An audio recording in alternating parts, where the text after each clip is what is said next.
UP की सियासत में इन दिनों एक नया नारा गूंज रहा है, क्यों मांगे उधार जब अपना नेता तैयार। लखनऊ के दिल अटल चौक पर लगा ये पोस्टर सिर्फ कागज का टुकड़ा नहीं है, बल्कि भविष्य की राजनीति का शंखनाद है। केंद्रीय मंत्री और एलजेपी रामविलास के मुखिया चिराग पासवान के समर्थकों ने साफ कर दिया कि अब यूपी की गलियों में शेर बिहार की दहाड़ सुनाई देगी।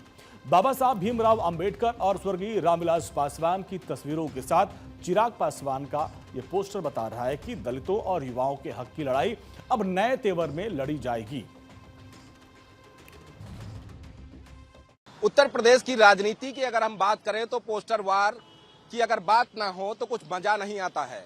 समय समय पर उत्तर प्रदेश की राजधानी समेत प्रदेश के अलग अलग हिस्सों में आपको तमाम राजनीतिक दलों के द्वारा पोस्टर के माध्यम से एक संदेश देने का काम या सत्ता को घेरने का काम या सत्ता पक्ष के द्वारा विपक्ष के शासनकाल में हुए कार्यों को गिनाने का काम हो, पोस्टर के माध्यम से किया जाता है। इसी बीच उत्तर प्रदेश की राजधानी लखनऊ में राजधानी का दिल कहा जाने वाला अटल चौक, जहां पर एक पोस्टर लगाया गया है, वो पोस्टर भी अब चर्चा का विषय बन गया है। ये पोस्टर आप देखिए, इस पर लिखा गया है क्यों मांगे उधार अब अपना नेता तैयार। इसमें चिराग पासवान की एक तस्वीर लगाई गई है और नीचे लिखा गया है लोक जनशक्ति पार्टी रामविलास, यानी कि क्यों मांगे उधार अब अपना नेता तैयार। इसके कई मायने सियासी गलियारों में निकाले जा रहे हैं। 2027 में उत्तर प्रदेश में विधानसभा चुनाव होने हैं, उससे ठीक पहले चिराग पासवान की पार्टी के द्वारा लगाया गया ये पोस्टर कहीं ना कहीं एक संकेत देने वाला है कि उत्तर प्रदेश की सियासी गलियारों में लोक जनशक्ति पार्टी रामविलास की तरफ से भी अब बड़े पैमाने पर विधानसभा की तैयारियां की जाएंगी और 2027 में बिना किसी पार्टी के साथ गठबंधन के चुनाव लड़ा जाएगा। या यूं कहें कि क्या चिराग पासवान अपने चेहरे के दम पर 2027 में होने वाले विधानसभा चुनाव में अपनी पार्टी को यहां पर मैदान में उतारेंगे ताकि उत्तर प्रदेश में भी पार्टी की उपस्थिति को दर्ज कराया जाए। या यूं कहें कि उत्तर प्रदेश हो या बिहार या फिर हो दिल्ली, ऐसे में जिस तरीके से चिराग पासवान की लोकप्रियता बढ़ी है, क्या उसको दर्शाने के लिए ये पोस्टर लगाया गया है। लोक जनशक्ति पार्टी रामविलास और इस पार्टी के युवा और चर्चित नेता चिराग पासवान अब उत्तर प्रदेश में भी पार्टी की धाक बनाने के लिए काम करेंगे। कहीं ना कहीं इस पोस्टर को लेकर अब उत्तर प्रदेश की सियासी गलियारों में चर्चाएं तेज हो गई हैं कि 2027 में यूं तो विधानसभा चुनाव होने हैं, लेकिन ठीक उससे पहले सभी छोटे बड़े राजनीतिक दल पोस्टर के माध्यम से उत्तर प्रदेश की जनता को एक संदेश देते हुए दिखाई दे रहे हैं। वीडियो जर्नलिस्ट रोशन यादव के साथ नीलेश चौहान, भारत 24 लखनऊ। तो इस पोस्टर के जरिए एलजेपीआर क्या मैसेज देना चाहती है यूपी की जनता को, इसको समझने के लिए हमारे साथ जुड़ रहे हैं अरुण भारती, प्रभारी हैं यूपी एलजेपीआर के। अरुण जी, बहुत बहुत स्वागत है। लखनऊ में ये पोस्टर और इस पर काफी चर्चा हो रही है, आखिर एनडीए के आप सदस्य हैं और इस पोस्टर के जरिए यूपी की जनता को क्या संदेश देना चाहते हैं?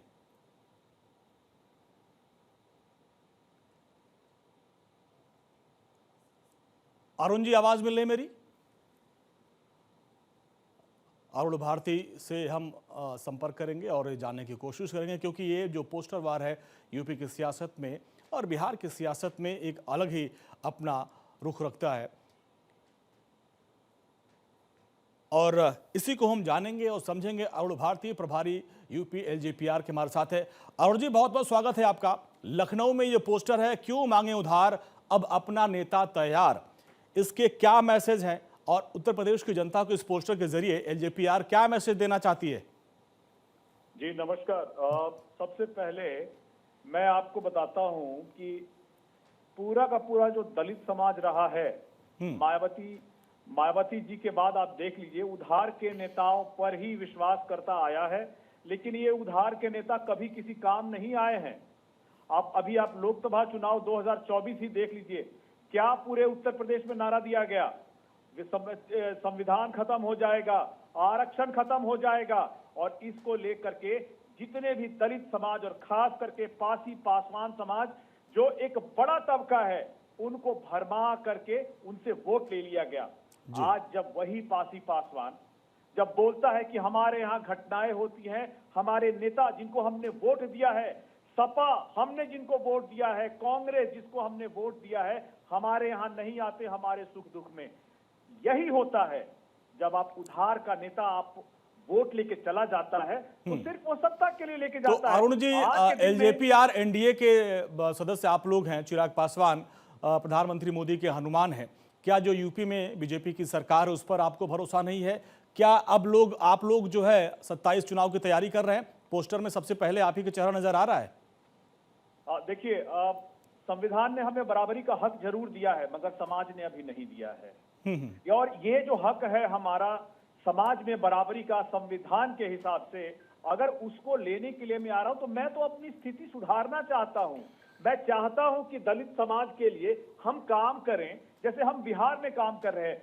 यही नैरेटिव जो उत्तर प्रदेश में चलाया था सपा ने, राजद ने चलाने का कोशिश किया, और उस वक्त रामविलास पासवान जी के वंशज चिराग पासवान जी ने मंच से खड़े होकर कहा कि हम जब तक यहां पर हैं न संविधान को खतरा है और ना ही आरक्षण को खतरा है। एनडीए 40 में से 30 सीट जीत जाती है बिहार में। अगर यही सही जानकारी देने के लिए उत्तर प्रदेश में हमारे नेता होते, चिराग तो पासवान अरुण जी, होते, एक चीज तो क्लियर कर होते। दें कि क्या 27 में एलजेपीआर सभी सीटों पर चुनाव लड़ेगी क्या? बिल्कुल, हम लोग अभी लगातार अपने समाज में घूम रहे हैं, दलित समाज में घूम रहे हैं, पासी पासवान समाज में घूम रहे हैं। जिस तरह से बिहार में हमने नव संकल्प महासभा के माध्यम से अपने नेता को समाज के सामने, पूरे बिहार के सामने ला करके खड़ा किया था, उसी तरह से उत्तर प्रदेश में भी कर रहे हैं और 403 के 403 विधानसभा में कर रहे हैं। हमारी तैयारी पूरे उत्तर प्रदेश के विधानसभा में रहेगी। तो यहाँ पे आप एनडीए से अलग और बीजेपी से दो हाथ करेंगे? हम बीजेपी से, देखिए, हम किसी से लड़ने की बात नहीं कर रहे हैं। हम समाज में अपनी स्थिति को बेहतर करना चाहते हैं। अगर हम बेहतर करने के लिए हम समाज को अगर आगे लाना चाहते हैं। अच्छा ये बताइए, क्या दलित सिर्फ वोट देने के लिए बना है, वोट मांगने के लिए नहीं बना है? जब हम वोट मांगने के लिए आगे आ रहे हैं तो क्या हम किसी के लड़ने के लिए आ रहे हैं? हम किसी के विरोध में आ रहे हैं? हम वही अपनी स्थिति चाहते हैं जो संविधान ने दिया है वो हमें समाज से मिले। ठीक है अरुण जी, बहुत बहुत शुक्रिया इस पूरी बातचीत के लिए। तो देखिए, इस पोस्टर के जरिए मैसेज दिया गया है कि अब एलजेपीआर पूरी सीटों पर चुनाव लड़ेगी उत्तर प्रदेश में।